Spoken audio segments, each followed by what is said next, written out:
this has been our entertainment the last few days.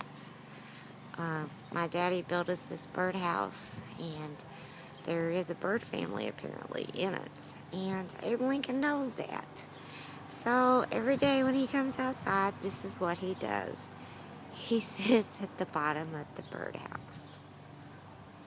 You gotta love a guy with so much determination and patience. Gotta give Abe Lincoln that.